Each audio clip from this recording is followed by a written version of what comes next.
Воспитанники центра «Прогресс бокса» доказывают, что хорошего бойца ударами ногами не остановить. Юниоры впервые для себя выступили на первенстве Москвы по кикбоксингу в дисциплине «Фулл контакт». Одним словом, в поединке разрешены удары как ногами, так и руками. Тренер парней Ваха Баркинхоев считает, подобные состязания – отличная база для развития молодых спортсменов. Выступлениями своих подопечных он остался доволен.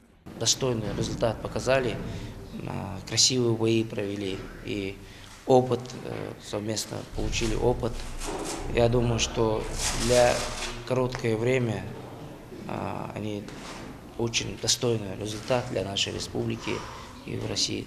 Турнир проходил в Москве, а участников было более 200. Первое место завоевал Ислам Баркинхоев. В весе 67 килограммов он победил всех 4 оппонентов, а перевес очков был весомый в каждом бою. Застать его в зале не получилось. Юниор сейчас на чемпионате России, однако его пояс уже украшает родной зал бокса. Не менее ярко выступил Ибрагим Гайтукиев. Боксер взял серебро. Несмотря на хорошие показатели в каждом поединке, Ибрагиму не хватило несколько очков до победы в финале. Сказалось отсутствие опыта в новой для себя дисциплине.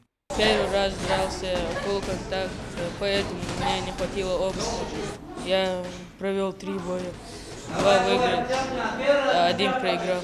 Мухаммед Али Миржоев и Илес Баркинхоев уступили своим оппонентам в полуфинале. По словам парней, дисциплина «Фулл контакт» для них совсем новая. Привыкли работать только руками, много пропускали лоу-кики. Шансы взять золото были у обоих. Причина одна – не выполнили установку тренера.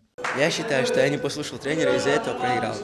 В основном чисто из-за этого. Тот был выше, он советовал больше с ним двигаться, чем идти в бой. А я именно шел ближе в бой и дрался. Именно этот вид фулл контакт очень понравился, потому что там нужно быть ногами. Там легко засадить в печень, по голове попасть. Если противники твоего роста, по голове попасть легко. А так, когда выше противник в боксе, тяжело попасть, чисто по корпусу можно. А там еще ногами, а ноги же у человека сильнее постоянно. И легче попасть как и в печень, как и в дыхалку, как и в солнышко. Из-за этого там легче драться, я считаю. Первый соперник нормальный вор, Никотерс. Второй еще раз. Второй вор уже Халах и Таус.